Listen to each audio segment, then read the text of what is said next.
Quero cumprimentar todos os nossos amigos, nossos irmãos que têm sempre acompanhado a nossa programação. Quero dizer que começa mais um programa Escola Bíblica, transmitido aqui pela TV ADNP. Estamos já diante da terceira aula desse trimestre, onde estaremos estudando agora no dia 19 próximo, nas igrejas. E esta aula tem como tema as pragas divinas e as propostas ardilosas de Faraó. E como sempre vamos estar então lendo o texto áureo da lição, sugerido aqui pelo escritor, registrado no livro de Efésios, capítulo 6, e o versículo de número 11, onde diz: revesti-vos de toda a armadura de Deus, para que possais estar firmes contra as astutas ciladas do diabo. Esse é então o texto áureo, e nós então estaremos ao longo desta lição de hoje estudando então sobre essas pragas divinas e as propostas também ardilosas de Faraó. E vale ressaltar que a aula ela tem uma aplicabilidade no dia a dia, e nós vamos então estar nos inteirando deste assunto. Então essas pragas enviadas sobre Faraó não tinha, então, o objetivo primário de poder impactar os egípcios. Então, o objetivo primário também não era de causar pânico, terror nos egípcios, mas o objetivo era, então, para demonstrar para os israelitas que Deus estava com eles. Olha só. Então, se olharmos sobre um prisma ou de um lado, parece que queria causar então um terror, amedrontar os egípcios, mas não era bem isso. Então, o objetivo de Deus era mostrar para o seu povo que ele, que Deus estava com eles, e estava então tirando-os ali do Egito, ou seja, da escravidão. Então sabemos que a cada praga manifestada constituía-se então um desafio aos deuses egípcios. Mas como assim desafio? Por quê? Isso nada mais era do que também uma censura também à idolatria. Vamos abrir um parênteses, nós vamos ver que é uma pena que os israelitas aprenderam esta lição somente depois do cativeiro babilônico. Então, de fato, levou-se muito tempo para que então a ficha caísse, que eles pudessem cair em si, cair na real, sobre esse fato da idolatria. Vale ressaltar que os egípcios então eles cultuavam a inúmeros deuses. Então, cada praga manifestada, ela ficou bem evidenciada que as divindades egípcias eram impotentes perante o Senhor. Eles não podiam fazer nada. E tornou-se patente também que aqueles deuses não podiam protegê-los, e também não podia intervir a favor também de ninguém. Então, durante o tempo das pragas, olha só, Faraó, ele ofereceu 4 propostas, ele fez então 4 acordos, podemos assim dizer, para com Arão e Moisés, na tentativa de barganhar, de negociar. E o fato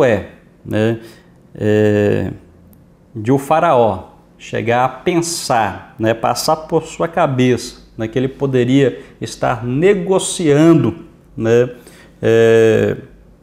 com Deus, é uma outra prova, né, de que realmente ele tinha um orgulho, né, era bem obstinado. Então vale ressaltar aqui também que podemos até fazer uma pergunta, né? Quem é o homem mortal? Então, para mesmo essa pessoa sendo um rei de uma grande nação, poderia então ousar, né, a negociar com Deus sobre a sua vontade. A lição ela vem, né, dividida em 3 capítulos, né, e cada uma nós vamos estar passando aqui no passo a passo, apesar do nosso tempo ser bastante corrido, curto, mas vamos tentar chegar até o final da lição. É interessante nós observarmos então essas 4 propostas, né, que Faraó tentou fazer, né, tentou ali negociar, né, com Moisés e Arão. Primeiro, as pragas enviadas e a primeira proposta de Faraó. Então é o primeiro capítulo. Nós estaremos falando sobre as pragas enviadas, né, e também a primeira proposta. Bom, sobre isso, agora as pragas atingem o Egito. Então a palavra de Moisés, né, e os sinais, né, que ele estava fazendo sob orientação divina não foram suficientes, né, para tirar de Faraó a dureza do seu coração, né? Deus, por sua vez, enviaria pragas, né, sobre toda a terra do Egito, né, para mostrar, olha só, que com mão forte, que a permanência então dos israelitas ali no Egito causaria, né, ou seria extremamente custoso para aquela nação, né, ou seja, para os súditos de Faraó. Vale ressaltar que o fato de que os israelitas foram poupados, olha só, né, tornou-se algo visível, tornou-se um fato visível, né, que o Faraó ele não pôde ignorar. Então isso deve ter causado, então, ou ter tornado, né, motivo de conversação, né, entre os egípcios, né, eles ali comentando, rapaz, as coisas só estão acontecendo aqui, lá no arraial, né, dos hebreus, nada de ruim acontece por lá. Então havia, quem sabe, uma conversação entre os egípcios. Mas por outro lado, havia então alegria para Israel, né? Então Deus estava demonstrando para Israel que Deus era com eles. Mas, lamentavelmente, do outro lado, havia, né, tristeza para os egípcios, né? Então, porém, apesar dos vários sinais, né, o faraó não se deixou, né, abalar. Ele se manteve, né, na sua obstinação de irredutível, não deixando, né, o povo sair, né? Então nós observamos os 3 sinais. Primeiro, foi determinado um tempo, né, específico para o início da praga. Então nenhuma coincidência então estaria envolvida nisso aí, né? De fato que numa determinada praga, Faraó chama Moisés e fala assim, ó, você ora a Deus para que retire. E Moisés então pergunta, quando eu vou orar ao Senhor? Não, amanhã você ora. Então, assim, para que você saiba, né, que o Senhor está nesse negócio, então amanhã eu vou orar. Então nós observamos que não há então coincidência dentro, né, do agir do Senhor. E o segundo sinal é que o gado dos israelitas, né, seria poupado.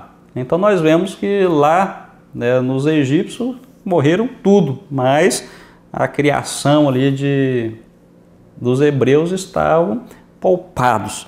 A praga, então, é o terceiro sinal, foi generalizada, muito pior do que qualquer outra que poderia ser até relembrada. Como era óbvio, né, trata-se de um juízo divino, né? O faraó viu, né, os sinais, mas não conseguiu, né, ignorá-los. Mas vamos ver a primeira proposta, que está dentro também desse capítulo. Ele diz, a primeira proposta aí em Êxodo capítulo 8, versículo 25, né?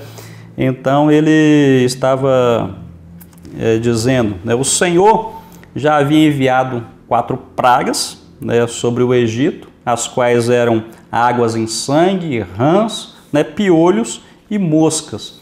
Então, com o objetivo, essas pragas então tinham o objetivo de forçar Faraó a libertar o povo de Israel do seu jugo, né? Mas ele estava resistindo, ele resistia, né? Então, neste momento, Faraó fez sua primeira oferta. Ele chegou a dizer, vão e cultuem o vosso Deus aqui na terra, né? Nesta terra, aqui no Egito mesmo, né? Então, que lição nós podemos estar tirando daí? Que lição nós podemos estar extraindo, né, desta proposta, desta oferta? Não, vocês podem cultuar, né, a Deus aqui mesmo no Egito, né, aqui mesmo nesta terra. Então, nós aprendemos com esta proposta que o inimigo ele sempre procura lutar para que o homem não se liberte, né, do seu jugo. Olha só, ele insiste então em manter o homem preso e escravizado no seu reino.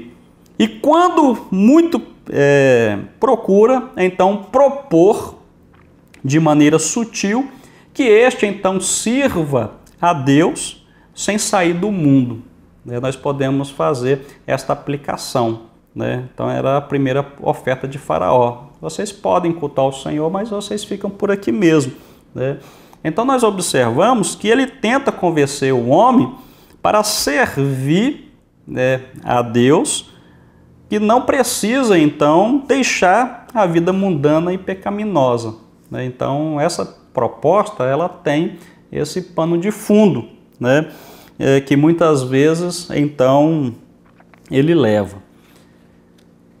Lembramos então das palavras, né, do nosso Senhor Jesus, né, que falam assim, olha, não podeis servir a 2 senhores, né? Então, tentar ser servo sem renunciar ao mundo e ao pecado é abominação diante do Senhor, né? Então, isso é sério, né? Os que hoje em dia proclamam, né, serem servos do Senhor, mas têm uma vida mundana, são citados pelo Senhor quando diz, né, olha, este povo me louva, né, com os lábios, mas o seu coração está longe de mim. Então aqui nós concluímos esse primeiro capítulo, vamos estar passando para o segundo, que diz, Faraó não desiste. Então nós vamos ver a segunda proposta de Faraó, que ele chega e fala assim, olha, não vades longe. É a segunda proposta, é a segunda oferta. Então Faraó queria controlar os passos dos israelitas. Faraó queria vigiar o povo, né? Então o inimigo ele procura convencer o servo a não se afastar demais do mundo, né? Esse é o pano também de fundo desta segunda oferta, dessa segunda proposta, né? Então o inimigo ele quer, né, manter uma certa distância dele, né?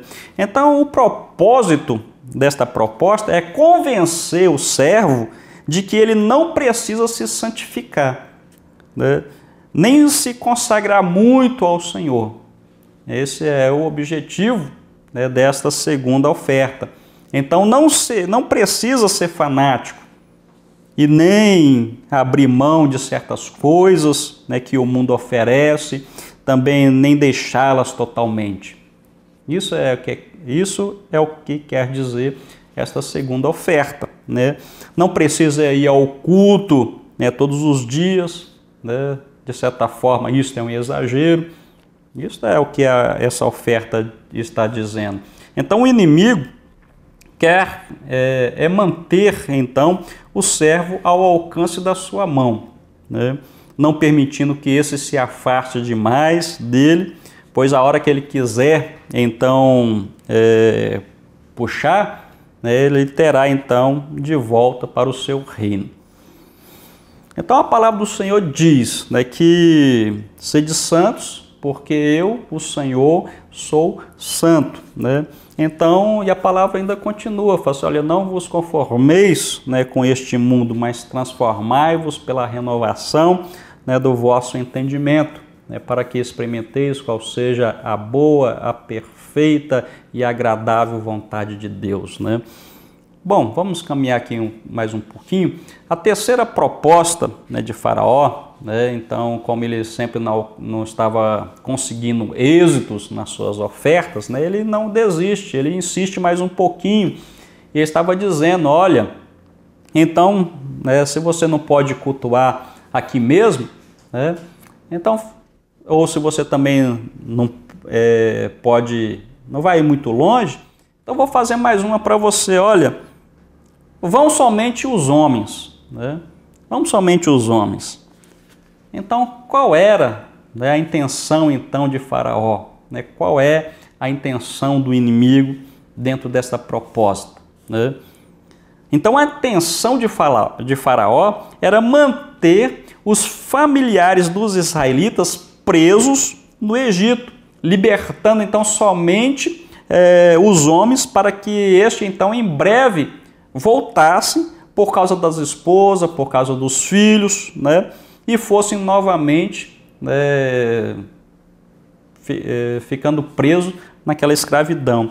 Então esta proposta mostra a intenção do adversário, né, em impedir que toda a família sirva ao Senhor.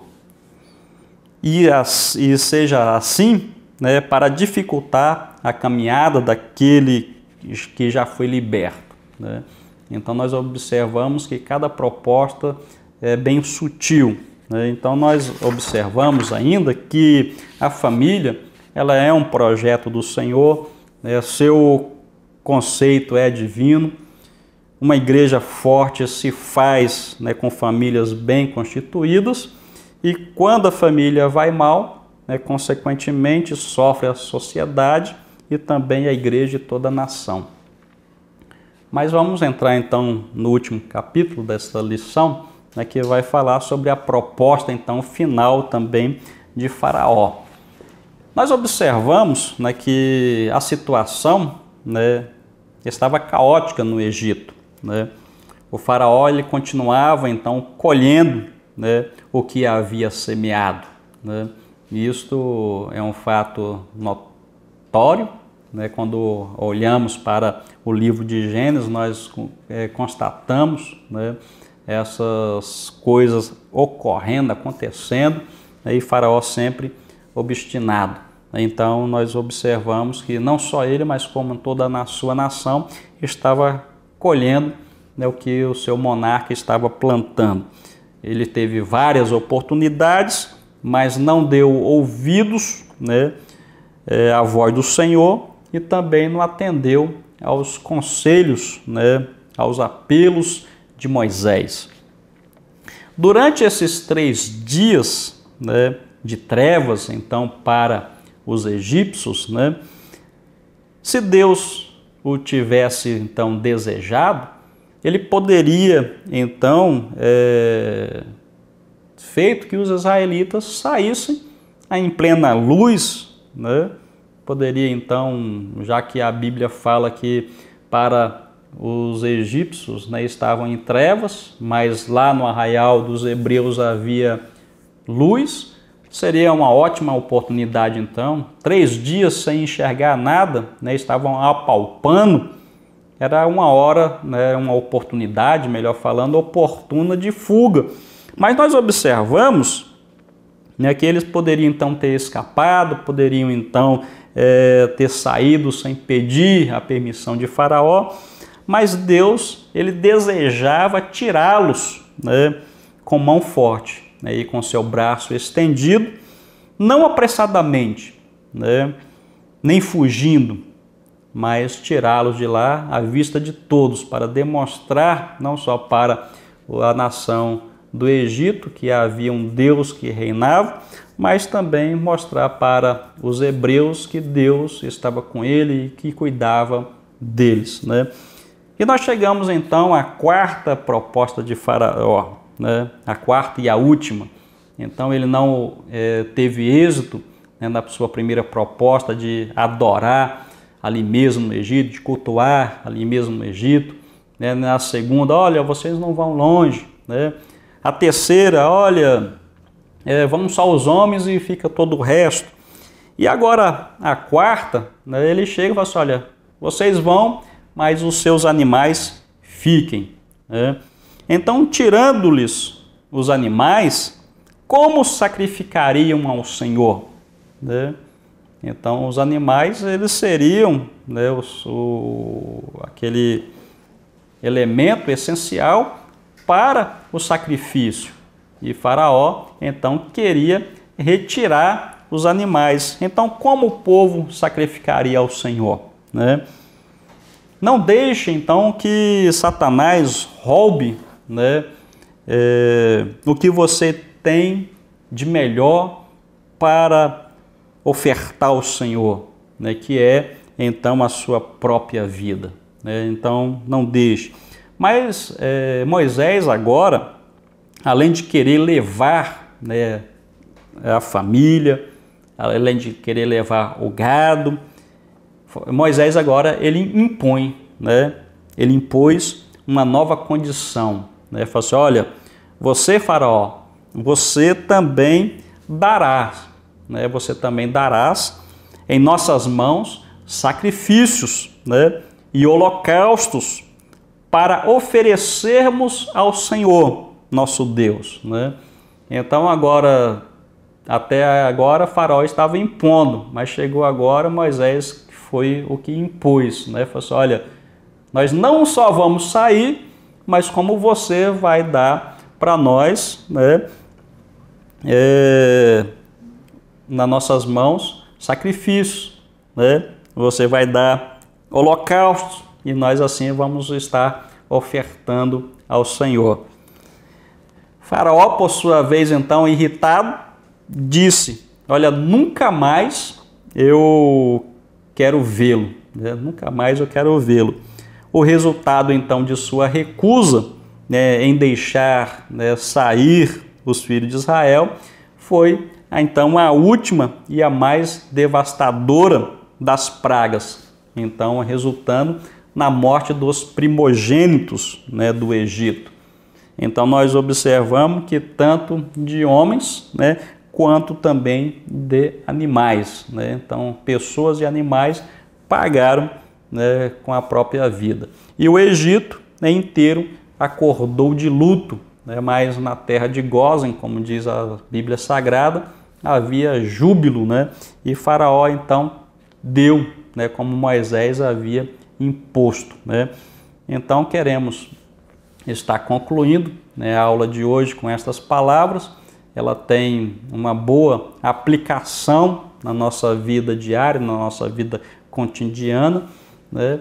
E eu quero, né, agradecer, né, pela audiência de vocês, né, na nossa programação, na nossa TV, e sempre rogando a Deus, né, que continue abençoando você, abençoando a sua família, né? Continue, né, acessando o nosso canal, né, acessando o nosso e-mail, mandando, né, a sua sugestão, né, mandando também a sua crítica, tudo é válido, né? Então, que a graça do Senhor possa estar sobre você, sobre a sua família.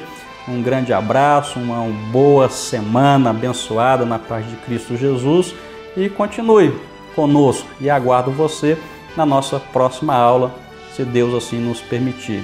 Fique com Deus, até a próxima Escola Bíblica com a graça do Senhor.